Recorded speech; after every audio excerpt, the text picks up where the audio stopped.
Hey, what is up everyone? Welcome back to the last review of 2021. I can't believe it. So today we're going to be taking a look at a pair of balls. Jumping right on into what we've got inside this box once you put it all together, that is the pair of balls. We've got two ball support hoops, and then we've got some weapons in here, which is the 180mm recoilless cannon and the twin cannon. We've two of both of those, so we have a choice of weapons for our ball twin set. But anyway, first off, let's talk a little bit about the build. So as for the build of this kit, this is from 2010, so sometimes when it gets to about a decade or so old, kits can be a little sus at times, but this one is brilliant. I think it might be because these kits are so simple. You get two in here, you do the same build pretty much twice. Actually, you do the same build definitely twice. We've got some nice clear parts, all the parts sandwich up together well, and honestly, I am impressed. I thought there'd be next to nothing really to these. But there is a whole lot going on in here. The weapons are impressive as well, the build is impressive, and the overall aesthetics do look great once they're finished. And speaking of which, let's jump right into that. So jumping right on into a full spin of one of my balls, and this looks great once again. We've got some clear parts right up in the front there. You can see into the cockpit. We've got a sculpted seat inside of it, but we do not have a pilot. The color separation is very nice. We've got multiple colors of red on the verniers, around the windows. We've got that clear green once again in the sides, the front window, and the rest of it is in a very bluey gray. Now, I do have the Master Grade Verka variant of this. Actually, I think it's the Master Grade Verka. That is a lot more of a kind of warmer gray than this is, but I'll compare them very soon. Otherwise, this looks incredibly nice. I am, once again, very impressed. So jumping in a little bit closer to see some of those details, I did panel line the seats inside before popping on the clear parts, just so we can kind of see a little bit of the detail in there. We've got the exact same kind of pale yellowy green clear part in the side segments here, which I assume are sensors. Even though these particular kits, the ball segment is actually just made out of two parts sandwiched together and then some additional parts on top, the body actually looks very separated due to the very nice deep panel lining.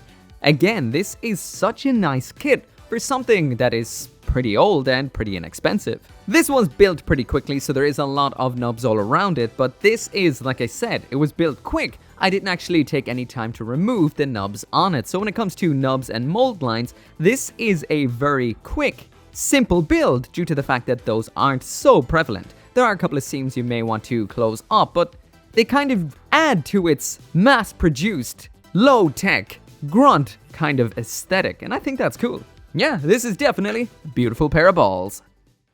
So now jumping into the accessories, and once again, here's absolutely everything that comes inside the box once it's put together. Now let's check them out. So the first accessory we have in here is a pair of ball cradles. Now these are simply just put the cradle down like this and then cradle your balls in it. Very easy. No issue whatsoever. This works quite well, but I do have one little bit of a complaint with this. That is because this is the kind of stand we have in here, there is no usual 3mm slot anywhere in the kit for attaching any sort of normal action baser stand to. Actually, the only option you do have is to stick it into the top of what I can only describe as the ball's head, I guess the top of the ball unit. And this isn't going to make the greatest display, is it? I guess you could hang it from the ceiling or something like that, but then where are you meant to stick the weapons? And speaking of the weapons, so the first of the weapons we have in here is the 180mm recoilless rifle. This attaches simply into the top of the ball unit like this into a 3mm hole. When it comes to the actual articulation we get from this, you've got the full 360 spin and a pivot up and down. What more could you ask for? And because this is two identical builds in the one box, that does mean we have two of these particular cannons, so you can set up both of your balls with these cannons. So like I mentioned, these are 3mm holes, which is the standard for most, well, gunpla, model kits, and anime figures. So that does mean you should be able to use these just like so with your other kits. Now this attachment is a little bit loose. It's not as thick as we would normally get, so it's not quite 3mm, but if you just thicken that up a little bit, you should have no issue, but it can be attached onto other kits.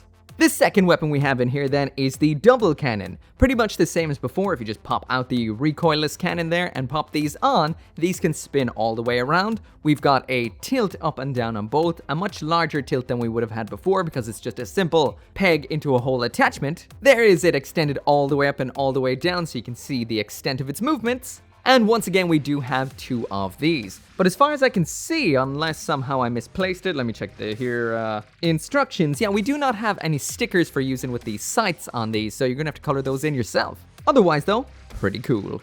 And I almost totally forgot about the comparison with the Master Grade version. Now, I think this is the standard Master Grade ball Veracaba. I'm not sure, it's been a long time since I built it. This is absolutely phenomenal. If you ever can get your hands on this, I highly recommend trying it out. The build is great, the finished kit looks spectacular, and it's just so nice. Highly recommended. The high grades are nice, but nothing compared to this. So finally moving on to that articulation, and this one's going to be a quick one. We've already seen the cannon, but just to see that again. Down, up, spin all the way round. Besides that, then it is just the arms, so that is a ball joint right here, so you can get quite a bit out of that joint. Next up then, we've got something akin to an elbow right here, so it can move all the way down and all the way up, so very functional for all that space doing. And then finally, we have a rotation at this little kind of wrench looking segment at the end. Do we have a little bit more up there? Yeah, we do. This can spin round, so these can really move for all that space. Grabbing, mechanicking, shooting, whatever it needs to do, and that is it.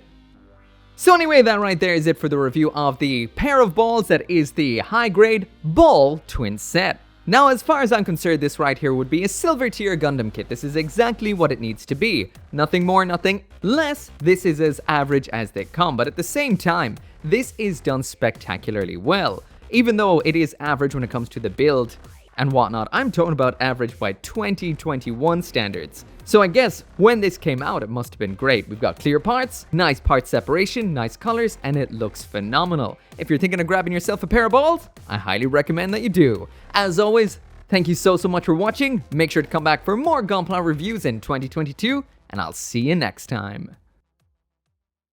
Once again, I cannot finish this video right here without thanking those who support me here on the channel as members and over on Patreon, including Craig Jerry, Caleb Engelhardt, Van Fawn, Global Frequency Studios, Lauren Seahack, Joseph Kukluk, Mr. Winter, Forsetti, Joe, or G59061, and Gunpla UK Limited.